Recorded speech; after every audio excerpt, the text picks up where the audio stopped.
తెలంగాణ ఆర్టీసీలో ఎలక్ట్రిక్ బస్సుల సంఖ్య పెరుగుతుంది.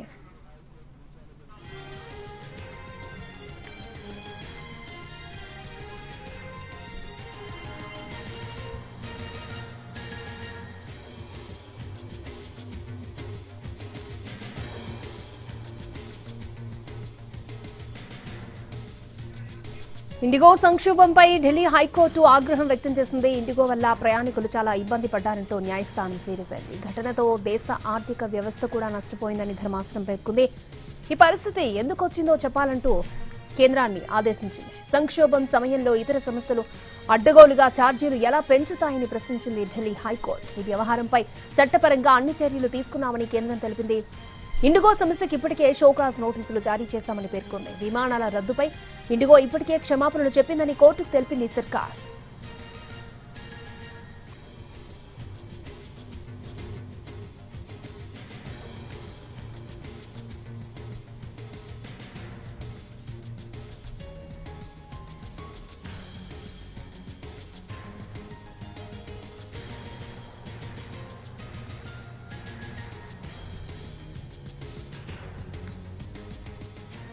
రైట్, ఇండిగో సంక్షోభంపై ఢిల్లీ హైకోర్టు ఆగ్రహం వ్యక్తం చేసింది. ఇదే అంశానికి సంబంధించి మన అప్డేట్స్ అందించడానికి మా ప్రతినిధి రాజు మనకి అందుబాటులో ఉన్నారు. Raju, over to you.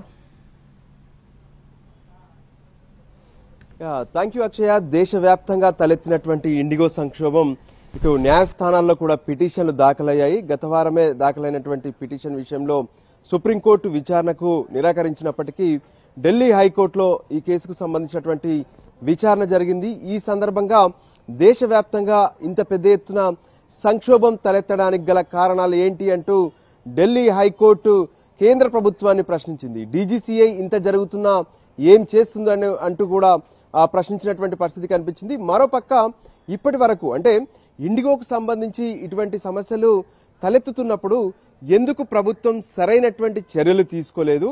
అయినప్పటికీ మరోవైపు అంటే ఇండిగో ఫ్లైట్స్ అన్ని రద్దవుతున్నటువంటి క్రమంలో ఇతర విమానయాన సంస్థలన్నీ కూడా పెద్ద ఎత్తున రేట్లు పెంచుతూ పోయాయి. వాటిని ఎందుకు నియంత్రించలేదు అనే విషయాన్ని కూడా ప్రభుత్వాన్ని ప్రశ్నించింది ఢిల్లీ హైకోర్టు.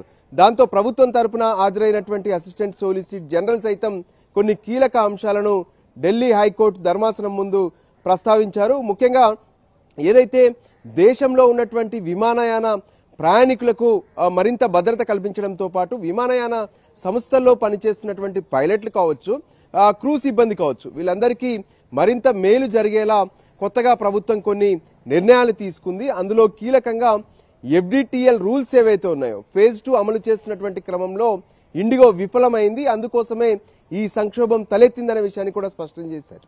అయితే దేశవ్యాప్తంగా ఉన్నటువంటి ఈ ప్రయాణికులందరూ ఎంతో పెద్ద ఎత్తున ఇబ్బందులు పడ్డారు.